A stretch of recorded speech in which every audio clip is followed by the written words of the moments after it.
반갑습니다, 여러분.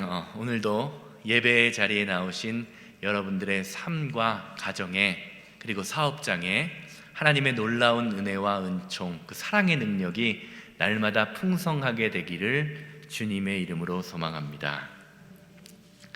옛날에 어느 주일날 한 아이가 엄마 등에 업혀서 예배를 드리고 있었습니다.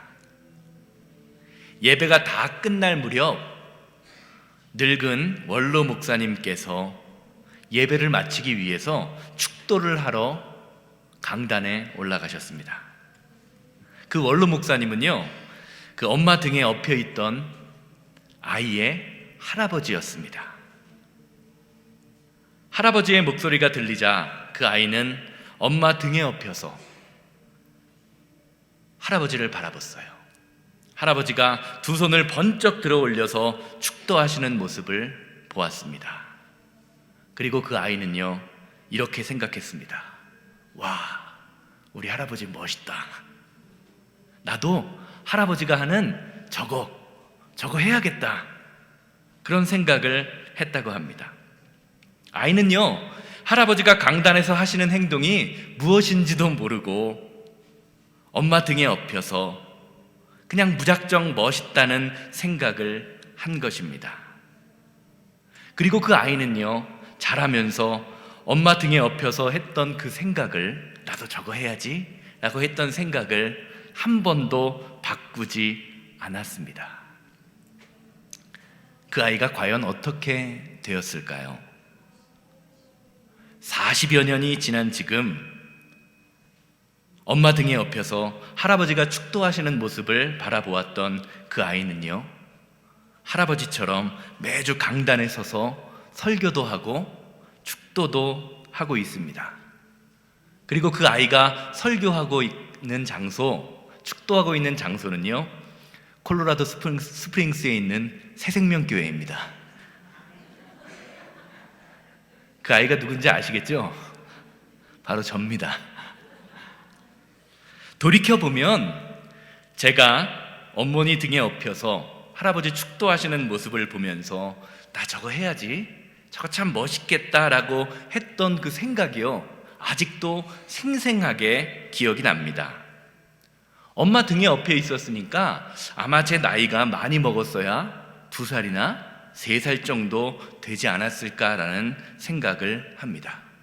그런데 그 아이의 마음속에요, 목사님의 모습을 보면서, 할아버지였던 목사님의 모습을 보면서 와, 저거 멋있다, 나 저거 해야겠다라는 그 생각이 들었던 것이요, 돌이켜보면 전적인 하나님의 은혜가 아니었는가라는 생각을 하게 됩니다. 제가 어릴 적에 이런 하나님의 은혜를 경험했기에요, 저도 목회를 하면서 조그만 아이들이 예배에 참석하는 것을 보고 있으면요, 그 아이들이 참 귀하다라는 생각을 하게 됩니다. 가끔 어린아이와 함께 예배에 참석하시는 부모님들을 이렇게 강단에서 보고 있으면 예배 중에 아이가 떠들거나 운다고 해서 아이를 막 억지로 밖에 데리고 나가는 경우를 볼 수가 있습니다. 아이가 우는 것이, 떠드는 것이 예배 드리는데 방해가 된다고 생각하는 것입니다. 그런데요, 혹시 앞으로 그런 일이 있으면요, 그냥 놔두세요. 그리고 우리 성도님들도요, 아이들이 우는 것이 좀 시끄럽고 귀에 거슬린다 할지라도 참고 이해해 주시기 바랍니다. 그 아이에게도요, 40년 전 저에게 주셨던 그 똑같은 마음을 주실지 모르는 일이잖아요. 하나님께서는요, 젖먹이들의 입으로도 찬양을 받으시고 영광을 받으시는 분입니다. 시편 8편 2절 말씀 보시기 바랍니다. 주의 대적으로 말미암아 어린아이들과 젖먹이들의 입으로 권능을 세우시며. 아멘. 사랑하는 여러분, 교회라는 것은 어떤 곳이냐? 교회는 젖먹는 어린아이들의 울음소리조차도 찬양이 되고 감사가 되는 곳, 그곳이 교회입니다. 왜냐하면 하나님께서는 작은 아이들, 그 젖먹이들의 입술로도 영광을 받으시는, 그리고 권능을 세우시는 분이기 때문입니다. 이런 점에서 저는 우리 새생명교회가요, 아이들과 청소년을 비롯한 다음 세대에 관심을 기울이는 그런 교회가 되기를 주님의 이름으로 소망합니다. 아이들, 청소년들, 청년들이요, 교회의 희망입니다. 비록 지금은 그들이 작아 보일지 몰라도요, 몇 년이 지나지 않으면요, 금방 장성하고 성장하고 등치가 커지게 됩니다. 오늘 우리가 다 아는 것처럼 어린이 주일입니다. 제가 어린이 주일에 대해서 좀 자료를 찾으려고 인터넷을 검색하다 보니까 인터넷에서 이런 글을 발견했습니다. 우리의 시대, 이 시대는 어린이가 없는 어린이 주일을 보내고 있다. 교회에 어린이들의 울음소리가 들리지 않고 어린이들의 노는 소리가 들리지 않는 시대가 되었다라는 것입니다. 교회에 어린이들은 없고 노인과 어르신들만이 넘치는 미국형 교회, 유럽형 교회의 시대가 한국 교회에 다가오고 있다는 것입니다. 그래도 참 감사한 거는 저희 교회는 제가 부임한 이후에 참 어린이들이 많이 부흥하고요, 학생들이 많이 부흥하고 있음에 감사를 드립니다. 요즘은 핸드폰 기술이 발달해서요, 제가 핸드폰 사진을 찍어 놓으면요, 1년이 지나고 2년이 지나고 5년이 지나고 10년이 지나면요, 10년 전 오늘 찍은 사진, 5년 전 오늘 찍은 사진, 이렇게 사진이 자동으로 보여지게 됩니다. 그런데 제가 지난 주간에요, 저희 아이들이 4년 전 오늘 찍었던 사진을 보고 깜짝 놀랐습니다. 잠깐 사진 한번 보세요. 저 사진이요, 불과 4년 전 사진입니다. 저나 제 아내는요, 별로 변한 것이 없는 것 같은데 저희 아이들은 지난 4년 사이에 신기할 만큼 놀랍게 성장했습니다. 그리고 성장하고 있습니다. 사실 아이들이 별 탈 없이 아프지 않고 잘 자라는 것이 축복이지만 저는 가끔 이런 생각을 해요. 이렇게 빨리 자라는 아이들을 보면서 내 자식들이, 희정이, 유정이가 좀 천천히 자랐으면 좋겠다. 이 시간을 더 즐기고 이 시간을 함께하는 시간이 너무나 소중하기에 좀 천천히 자랐으면 좋겠다라는 생각을 할 때가 한두 번이 아닙니다. 아마 자녀들 키워보신 분들은 이런 생각 다 한 번쯤은 해보셨을 것입니다. 사실 요즘은요, 외모에 아주 지대한 관심을 갖고 있는 시대입니다. 특히 큰 키는 자녀들의 외모의 필수 조건이라는 생각을 하게 됩니다. 그래서 아이들의 키가 조금이라도 클 수 있다라는 생각이 들면요, 한국의 부모님들은요, 그 아이들의 키에 엄청난 투자를 한다고 합니다. 얼마 전 뉴스를 보니까 한 방송 TV 프로그램에서 사골국물, 소뼈를 그렇게 굽는 곰국이 키 크는데 도움이 된다고 하자 다음날 동네의 가게에, 정육점에 사골이 동났다라는 이야기를 본 적이 있습니다. 오죽하면 한국에서는요, 아이들의 키를 조금이라도 더 키우기 위해서 성장판 검사를 할 뿐만이 아니라 병원에 가서 다리의 뼈를 늘리는 수술도 요즘은 하고 있다고 합니다. 그런데 의학적으로 보면요, 키가 자라나는 것은요, 아주 단순합니다. 성장하는 아이들의 그 관절과 관절 마디에 있는 그 성장판이 열려 있기만 하면 아이들은요, 자동으로 크게 되어 있습니다. 그게 자연의 원리고 하나님의 방법입니다. 그렇기에 성장기 아이를 가지고 있는 부모가 해야 할 일은요, 아이들의 성장판이 활발하게 움직일 수 있도록 충분한 영양 공급을 해주고 또 적당한 자극을 주는 운동을 하고 적절하게 잠을 잘 자게 해주는 것, 그것이 부모의 역할입니다. 그렇게 해주기만 하면요, 아이는 저절로 자동적으로 자라나고 성장하게 되어 있습니다. 그런데 어떻습니까?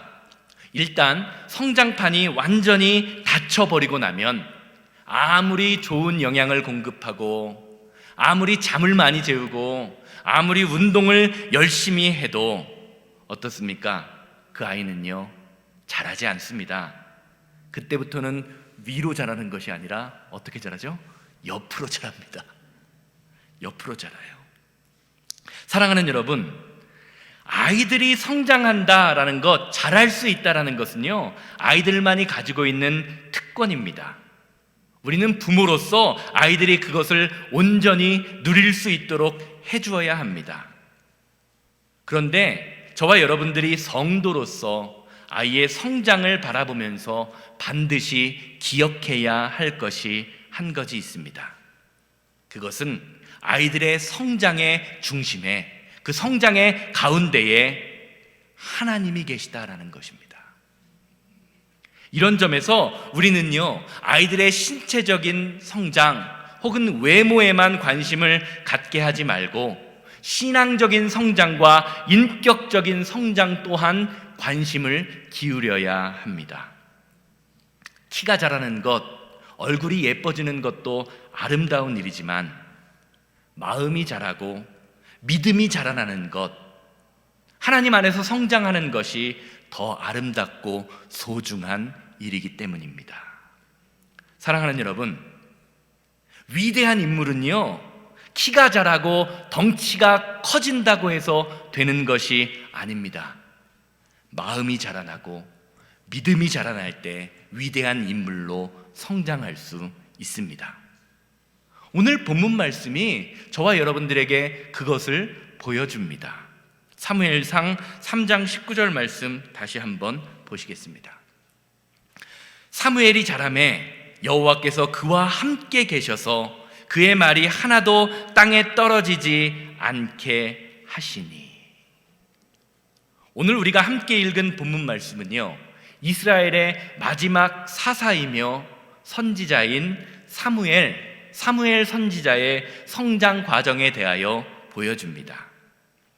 그런데 오늘 말씀을 자세히 살펴보면 성경이 사무엘의 성장 과정을 묘사하면서 그의 외적인 성장과 함께 더불어 중요하게 바라보는 것이 한 가지 있습니다.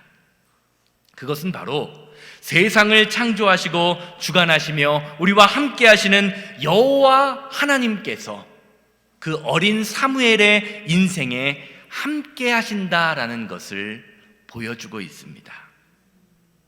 사무엘의 인생이 키가 자라는 것뿐만이 아니라 하나님의 함께 하심에 초점을 맞추고 있다라는 것입니다. 사랑하는 여러분, 우리가 살면서요, 성도의 인생이 무너지고 삶이 무너지는 이유는요, 우리와 함께 하시는 하나님의 존재를 잊어버릴 때, 망각할 때 우리의 인생이 무너지게 됩니다. 절대로 세상 것을 충분히 누리지 못해서, 많이 가지지 못해서 인생이 무너지는 것이 아니다라는 것입니다. 가진 것도 너무나 많고 누리는 것도 너무나 많은데 내가 가지고 누리는 모든 것들이 하나님께로부터 온 것임을 깨닫지 못할 때, 그때에 우리의 인생이 망가집니다. 호세아 4장 6절 말씀 함께 보시기 바랍니다. 호세아 4장 6절입니다. 내 백성이 지식이 없으므로 망하는도다.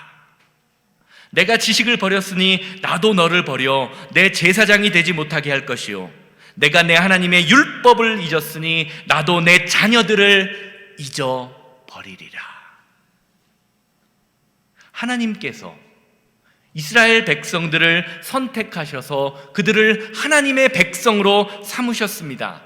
그런데 성경을 보면요, 이스라엘 백성들은 틈만 나면 하나님을 멀리합니다. 하나님의 말씀을 지키지 않습니다. 그런 이스라엘 백성들의 행동들을 보시면서 호세아 4장 6절 말씀은 이렇게 말씀하시는 거예요. 너희들이 지식이 없어서 망하고 있다. 그리고 그 지식을 뭐라고 말하고 있습니까? 율법을 지키지 않는다라고 말합니다. 하나님께서는 이렇게 지식이 없이 율법을 지키지 않는 이스라엘 백성들을 바라보면서 결국에 이렇게 말합니다. 너희가 나를 잊은 것처럼 나도 너희의 자녀들을 잊어버릴 것이다. 이게 무슨 말입니까? 저와 여러분들 어른들의 신앙의 열매가요, 어른들의 신앙의 모습이 우리 자녀들의 인생에 영향을 준다고 성경은 말하고 있는 것입니다.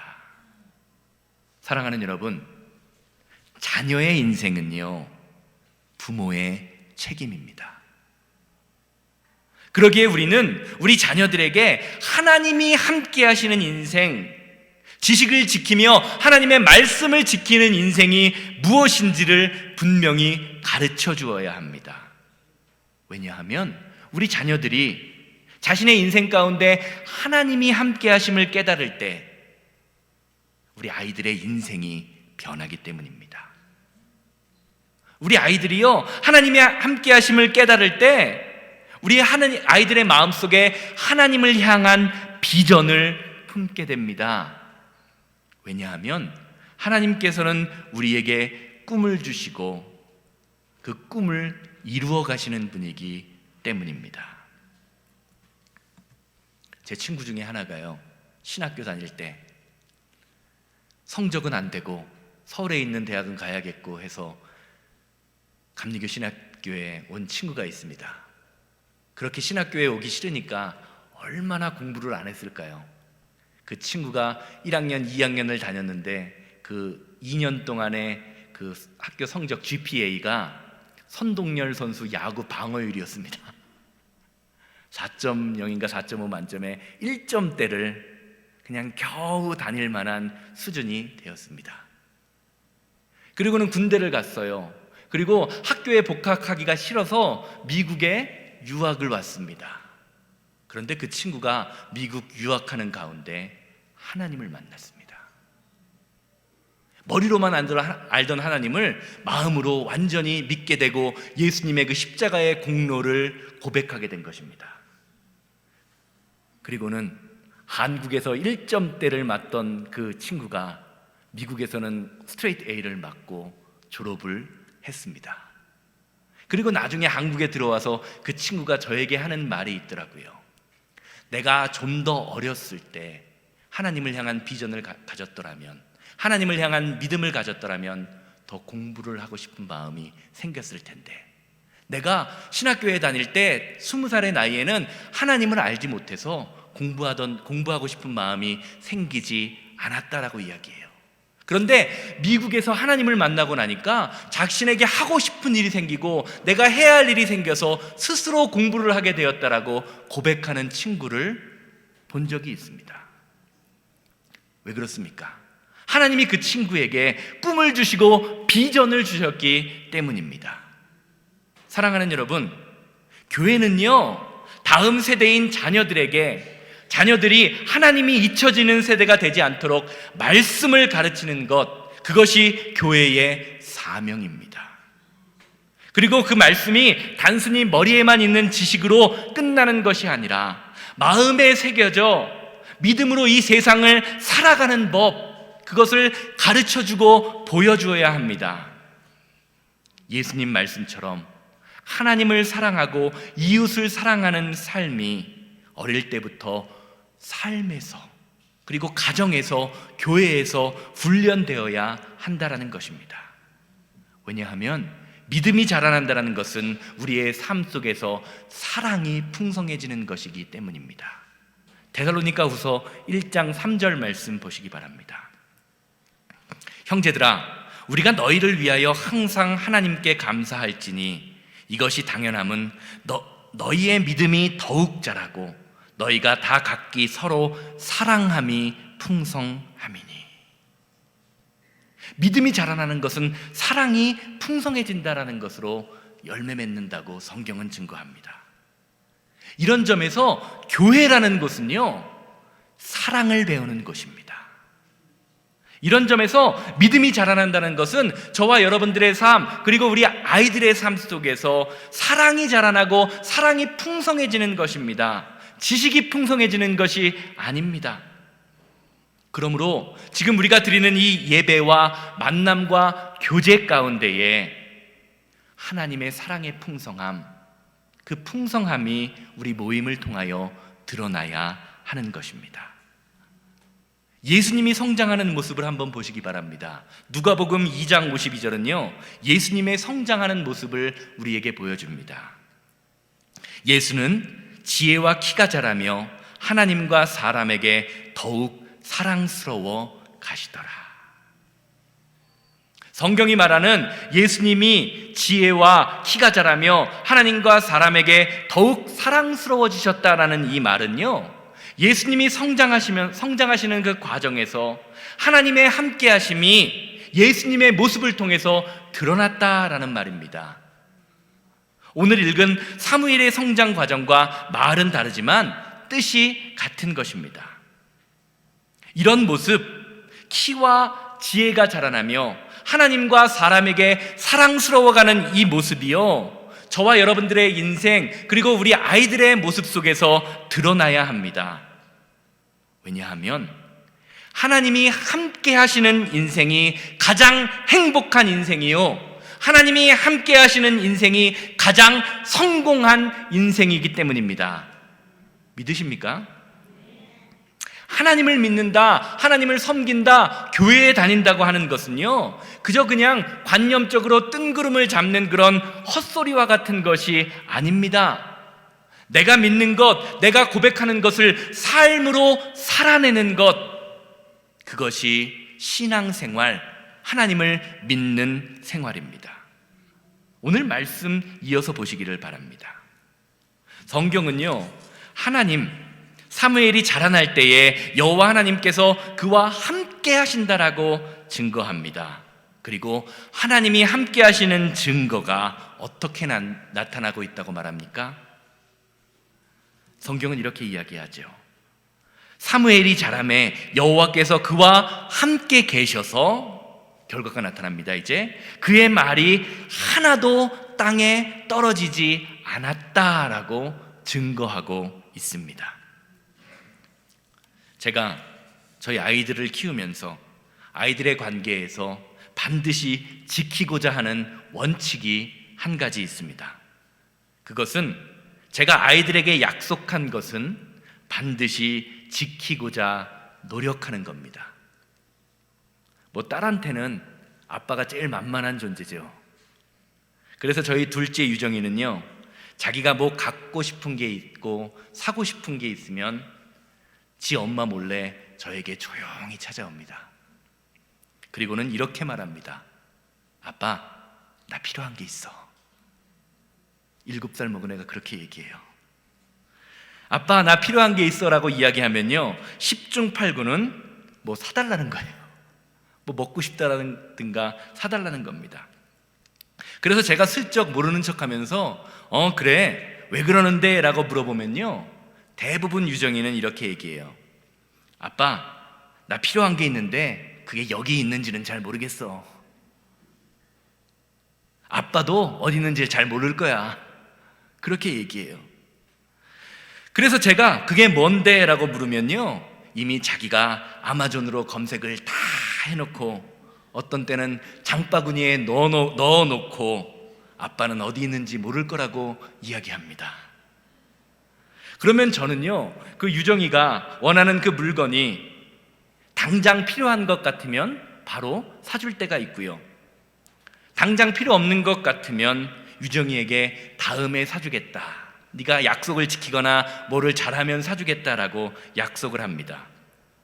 그러면 어떤 때는 제 아내가요, 유정이와 하는 약속을 보면서 당신이 못 해줄 것 같으면, 해주기 싫으면 해주겠다고 약속을 하지 말라라고 이야기합니다.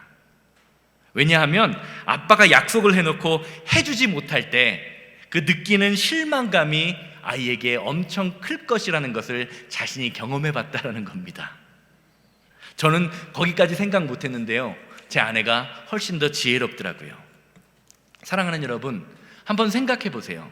내가 말한 것을 지키지 못하는 것은요, 개인적으로도 창피한 일이지만 그 약속을 들은 상대방에게도 상처를 주게 되는 일입니다. 우리가 살다 보면요, 말 때문에, 내가 한 말 때문에, 아니면 상대방이 한 말 때문에 서로 간에 신뢰가 깨지게 되는 경우를 종종 경험하게 됩니다. 그래서 하나님께서는 하나님의 일을 하는 사무엘 선지자의 말이, 그가 살면서 했던 모든 말이 하나도 땅에 떨어지지 않게 만드셨다라고 이야기하는 것입니다. 제가 오늘 말씀을 준비하면서, 또 특별히 오늘 본문 말씀을 묵상하면서 이런 생각이 들었어요. 어떻게 사람의 말이 하나도 땅에 떨어지지 않고 다 이루어질 수 있었을까? 한번 생각해 보세요. 내가 한 말, 여러분들 하나도 땅에 떨어지지 않은 적이 있으십니까? 아니잖아요. 그런데 성경은요, 사무엘 선지자가 한 말이 하나도 땅에 떨어지지 않았다라고 증거합니다. 그러면서 제 마음속에 이런 생각이 들었어요. 나도 사무엘처럼 이런 사람이 되고 싶다. 제가 목사로서 강단에 서서 한 말, 그리고 제가 이 세상을 살아가면서 하는 모든 말이 하나님 안에서 다 이루어졌으면 좋겠다라는 생각을 해보게 되었습니다. 이렇게 묵상을 하다 보니까 하나님이 이런 지혜의 말씀을 주시더라고요. 마태복음 5장 34절에서 37절 말씀입니다. 나는 너희에게 이르노니 도무지 맹세하지도 말지니 하늘로도 하지 말라. 이는 하나님의 보좌이요, 땅으로도 하지 말라. 이는 하나님의 발등상임이요, 예루살렘으로도 하지 말라. 이는 큰 임금의 성임이요, 내 머리로도 하지 말라. 이는 내가 한터럭도 희고 검게 할 수 없음이라. 오직 너희 말은 옳다 옳다, 아니라 아니라 하라. 이에 지나는 것은 악으로부터 나느니라.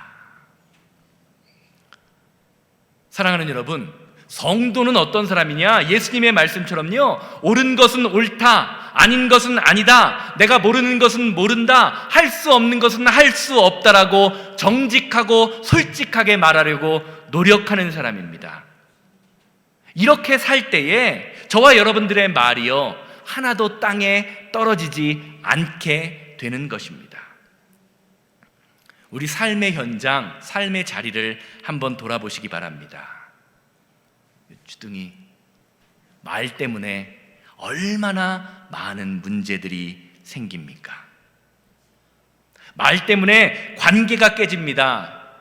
말 때문에 실수가 생깁니다. 내가 전한 말, 별 생각 없이 한 말이요, 칼이 되어서 나에게 다시 돌아옵니다. 우리의 삶에 생기는 대부분의 오해와 갈등, 문제는요, 대부분 별 생각 없이 내던진 말 실수 때문에 생기게 됩니다. 말이 문제가 되는 것입니다. 교회에서도 그렇습니다. 자기가 내뱉은 그 말 한마디 때문에 이러지도 못하고 저러지도 못하는 경우가 얼마나 많이 있습니까? 다른 사람은 별로 대수롭게 생각하지도 않는데 그 말이 나에게 비수가 되어 돌아와 스스로 찔려서 관계가 깨어지는 경우가 얼마나 많이 있습니까? 우리는 그런 경우를 자주 보게 됩니다. 오늘 말씀이 말하는 사무엘의 모습을 한번 보시기 바랍니다. 사무엘의 말이 하나도 땅에 떨어지지 않은 이유는요, 다른 것이 아닙니다. 그의 삶에 하나님이 함께 하셨기 때문이다라고 성경은 증거하고 있는 것입니다. 쉽게 말하면 사무엘의 인생이, 사무엘의 신앙이 늘 자신의 삶에 동행하시는 그 하나님을 인식하고 깨닫고 살았기 때문이라는 것입니다. 그러기에 그는 말 한마디를 할 때도, 행동까지 하나를 할 때도 내가 하는 이 말과 행동이 하나님이 나를 지켜보신다라는 그 마음으로 그의 인생을, 그의 삶을 살았던 것입니다. 그것이 사무엘 선지자의 말이 하나도 땅에 떨어지지 않았다라고 하는, 그렇게 증거하는 이유인 것입니다. 사랑하는 여러분, 성도는요, 우리가 한 말이 땅에 떨어지지 않는 사람입니다. 떨어질 수밖에 없지만 떨어뜨리지 않으려고 노력하는 사람입니다. 그러기에 우리는 하나님 앞에서 우리의 모든 말과 행동을 행한다는 마음으로 말의 실수를 줄이려고, 행동의 실수를 줄이려고 노력해야 합니다. 그럴 때에 저와 여러분들의 모습을 통해서 하나님의 은혜와 능력, 그 능력이 드러나게 되는 것입니다. 사랑하는 여러분, 성도는요, 이 세상을 살아가는 사람이에요. 그러나 이 세상에 매여 사는 사람이 아닙니다. 하나님의 말씀에 매여 사는 사람입니다. 그리고 세상에 매여 있지 않은 우리의 모습을 통해서, 하나님의 말씀을 지킴을 통해서 예수님의 모습, 예수님의 사랑, 예수님의 십자가의 능력이 이 땅에 드러나야 합니다. 그러한 것이 드러나는 것, 그것이 바로 교회입니다. 이런 점에서 우리의 신앙생활은요, 날마다 자라나고 날마다 성숙해져야 합니다. 사무엘이 자라매 여호와께서 그와 함께 계셔서 그의 말이 하나도 떨어지지 않게 하시니, 땅에 떨어지지 않게 하시니라는 그 사무엘의 모습, 그 모습이 사무엘뿐만이 아니라 저와 여러분들의 삶 속에 드러나야 한다는 말입니다. 결론적으로 말씀드리겠습니다. 저희 장인어른이 목사님이신데요, 항상 식구들이 모여서 함께 모여 기도할 때마다, 가정 예배를 드릴 때마다 하시는 말씀이 있습니다. 그 문구가 있어요. 그것은 바로 우리의 가정이 하나님 말씀에 바로 서는 믿음의 명문 가정이 되게 하여 주시옵소서라는 말씀입니다. 사랑하는 여러분, 세상 사람들은요, 명문 가정을 세우고자 합니다. 그런데 그들이 세우고자 하는 명문 가정은요, 세상적인 명문을 만드는 것입니다.